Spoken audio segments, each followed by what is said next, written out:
Today's sister shout out goes out to anyone who is bleeding subscribers and has a red social blade. We feel really sorry for them and we wish you the best. Wish you the best. Hey, what is up, you guys? It's Dustin, and I am back with another video. And in this video, I want to talk about Gabbie Hanna, James Charles, and JoJo Siwa. And hopefully, maybe, just maybe, this will be the last time that we have to talk about JoJo Siwa. Britt Smith's version of Karma overtook JoJo Siwa's very quickly. But I wanted to give her some kind of acknowledgement for this because this is not something that you would typically see happen, especially with artists. In the music industry, they can get super shady. And we all know that Britt Smith left music 10 years ago, 12 years ago. And I actually think this is going to be good karma for her. You guys check out what she had to say about JoJo Siwa. Okay, I am here to set the record straight once and for all. JoJo did not steal my song. There's been a lot of talk and a lot of comments, and they just keep going and going and going. And so I just thought, let me just come on here and hopefully put an end to this. She was totally in the right to record her version. And I hate to see, you know, that anybody would think that I'm a part of any kind of bullying or anything like that. I was bullied in high school. And I know what that feels like, and I would never want to be thought to be any part of that. So I just want to make it clear that JoJo has done nothing wrong to me. And also just to say on the other side of that, that I am so grateful to you guys for the support and love that you've shown me on my version. Somebody unearthed it from 12 years ago, I think on Vimeo, my video. And it has just been a crazy whirlwind since, you know, for the last week, and the support that you've shown me, and, you know, you guys saying that we want to make her dreams come true 12 years later has just been so unbelievably nice, and even kind of inspired me a little bit to think about maybe stepping back into this, possibly. You know, I have a 2-month-old and a 22-month-old, so it was definitely, you know, a surprising thing at this stage of my life, but also kind of a moment that I just thought, well, if the universe is putting this in front of me, maybe I should try again for a minute. And so you guys have been asking me to put out some of my old songs for that sort of nostalgic pop feeling. And so I think I'm just gonna do it. I have them in my computer, and so I think, why not? And actually somebody said there's a rumor going around that I'm releasing them on May 17th, which wasn't the plan, but since you guys said May 17th, I think let's just do that, and I'll release them on May 17th, and we'll see. Hopefully you guys like them, but yeah, that's my plan. So May 17th, I'm dropping an EP.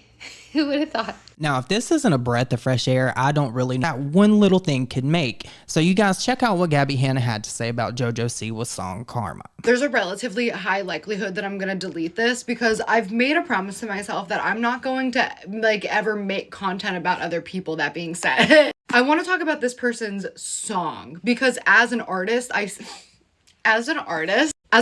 I'm like looking at this thing and it's really like bothering me. So I want to talk about the art, and I feel like I have something to add to this conversation. This is the difference between JoJo Siwa and Britt Smith's rendition of this song, right? So Britt Smith didn't write this song either. So for everybody being like, you stole this from Britt Smith, like no, she didn't write it. Rock Nation wrote it. Miley Cyrus might have had a hand in writing it.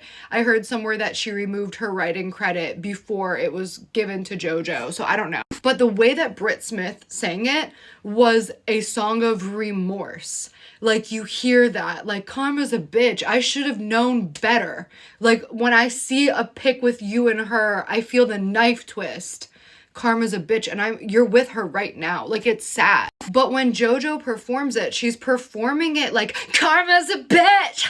I should have known better. If I had a wish, I would have never wrecked around. That's not what the song is saying.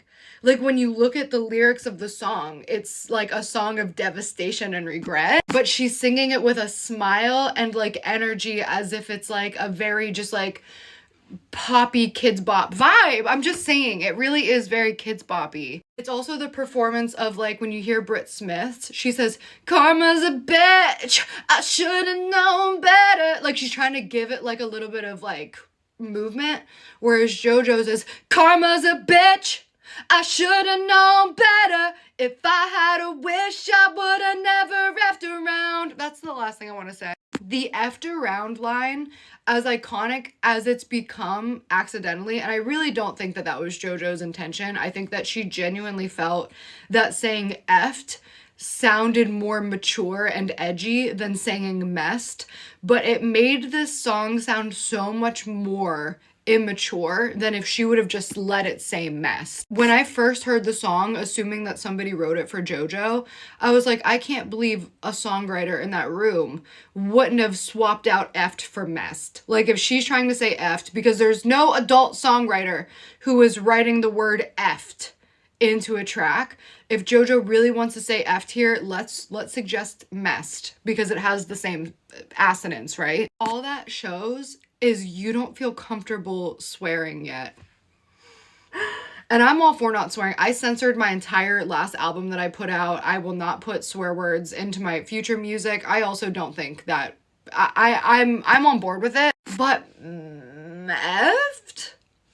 Bro. There really wasn't one thing in Gabbie Hanna's whole spiel about this that I disagree with. I think that JoJo Siwa is kind of new and trying to find herself, and I've seen a lot of people talking about that. It is kind of sad when you think about how JoJo Siwa was forced into the spotlight at like 10 years old and made to be this cash cow, and now they're trying to reinvent her to figure out how they can keep this cash coming in for the rest of her life. So I kind of understand it. I understand the struggle of JoJo Siwa, but I think it was actually kind of nice to see someone that actually knows what they're talking about when it comes to singing chime in, and it just happened to be Gabbie Hanna, and I think it's worth acknowledging that because she does have a strength in singing, especially when it comes to JoJo Siwa. And props to Gabbie Hanna for actually working on herself and staying away from the internet like she said she was going to. She's looking really happy and healthy. But now I guess we need to talk about James Charles and just how problematic he was on a TikTok live. So obviously you guys know I'm no stranger to James Charles and his shenanigans. I was talking about him in my video yesterday and how I believe his fans may have gotten my TikTok banned. Well, we all know that James Charles recently paid HRH Collection to promote his painted palette when it first came out. Not do this anymore. Why do you always make me come to LA, drive in the traffic? Gents, please. I am telling you, I'm done with LA traffic. Why do you make me come here? I am done with it. Okay, I'm trying to tell you how done I am with LA traffic. Okay, well, I'm done with your makeup. Thank God. Let me see. Gosh. What is this? It's a new palette that I'm about to launch. It seems like really basic. Well, it's a basic canvas palette, so yeah. What are you trying to say? That I'm basic? Like, are you trying to tell me I'm basic? No, I just wanted to like a pretty makeup look on you. Why didn't you make it like more colorful, more fun? Like, I'm not basic. Your mom says you only drive me makeup, so I wanted to give you something that you would Okay, so you think that I'm basic. That's not I what can't be this palette. That's not what he said. That's exactly what you're saying. Literally, I am done with the basic people. Do you understand that I don't want to be anymore basic people? Oh, what do you want to do? BG waves now? Let's get into the BG waves. I have told you guys so many times, get the BG waves out of my face. BG waves are not. And I believe that he was trying to emulate her and trying to act like her, like copying her mannerisms and the way she pronounces things and the way she says things. I don't know, maybe it's some kind of like defense mechanism that James Charles is trying to build up. But he was on a TikTok live and I guess that somebody was griefing him. As they should, I'm just saying. And this is what he had to say. Why am I on TikTok? Get off your feed. Block me then, fatty. Not my problem. Your feed is giving you what you want to see. So you can say whatever you want, pretend you don't like me, but we both know why you're watching. Okay? We both know. Let's be for real. Now, I don't know if the person that uploaded this put the womp womp womp in the background or not, but I do think that James Charles would probably sit there and listen to himself say that on repeat because he thinks that that is some kind of iconic moment when it is not. But I just know that someone that has had 2 BBLs posted a video saying that they're desperate. I'm desperate. Is not trying to call somebody fat. That cannot be what is going on here, James. I know that somebody that had to switch their gender on Tinder to try to meet a man is not trying to call somebody else fat and shame them on a live stream. And about where you suggested where people want to watch you, yeah, they want to watch you because they're afraid for you to be around their children. They have to watch you, James. We can't leave you unattended. You're always having to do age checks. So I really just don't understand why it is that you felt the conviction and had the audacity to call somebody a fatty. Now, you guys know that I have tried my best to stay away from ad hominem attacks. You know what? I'm not going to do it. I'm not going to do it because I already know that James Charles don't like me. Y'all know how I feel about him, but it's just funny to me that somebody that is so desperate that they had to write a song about just how desperate they were and how they had to do it a million times and still couldn't find a man that wanted them is trying to make somebody feel fat. Is trying to make somebody feel ugly. James Charles, you need a chair and a bench. Curve here. Line there.